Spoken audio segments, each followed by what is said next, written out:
महाशिवरात्रि व्रत का यह महत्व आप नहीं जानते हैं। सत्य ही शिव है और शिव ही सुंदर है।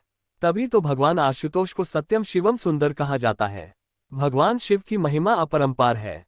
भोलेनाथ को प्रसन्न करने का ही महापर्व है शिवरात्रि, जिसे त्रयोदशी तिथि फाल्गुन मास कृष्ण पक्ष की तिथि को प्रत्येक वर्ष मनाया जाता है। महाशिवरात्रि पर्व की विशेषता है कि सनातन धर्म के सभी प्रेमी इस त्योहार को मनाते हैं। महाशिवरात्रि के दिन भक्त जप तप और व्रत रखते हैं और इस दिन भगवान के शिवलिंग रूप के दर्शन करते हैं। इस पवित्र दिन पर देश के हर हिस्सों में शिवालयों में बेलपत्र, धतूरा, दूध, दही, शर्करा आदि से शिव जी का अभिषेक किया जाता है। देश भर में महाशिवरात्रि को एक महोत्सव के रूप में मनाया जाता है, क्योंकि इस दिन देवों के देव महादेव का विवाह हुआ था। हमारे धर्मशास्त्रों में ऐसा कहा गया है कि महाशिवरात्रि का व्रत करने वाले साधक को मोक्ष की प्राप्ति होती है।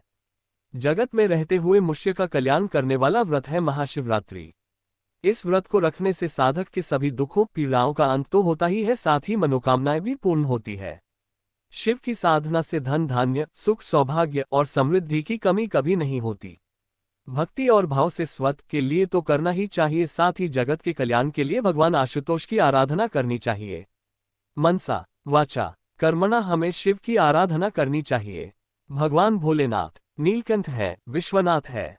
हिंदू धर्म शास्त्रों में प्रदोषकाल यानी सूर्यास्त होने के बाद रात्रि होने के मध्य की अवधि, मतलब सूर्यास्त होने के बाद के 2 घंटे 24 मिनट की अवधि प्रदोषकाल कहलाती है। इसी समय भगवान आशुतोष प्रसन्न मुद्रा में नृत्य करते हैं। इसी समय सर्वजनप्रिय भगवान शिव और माता पार्वती का विवाह हुआ था। यही वजह है कि प्रदोषकाल में शिव पूजा या शिवरात्रि में औघड़दानी भगवान शिव का जागरण करना विशेष कल्याणकारी कहा गया है। हमारे सनातन धर्म में 12 ज्योतिर्लिंग का वर्णन है।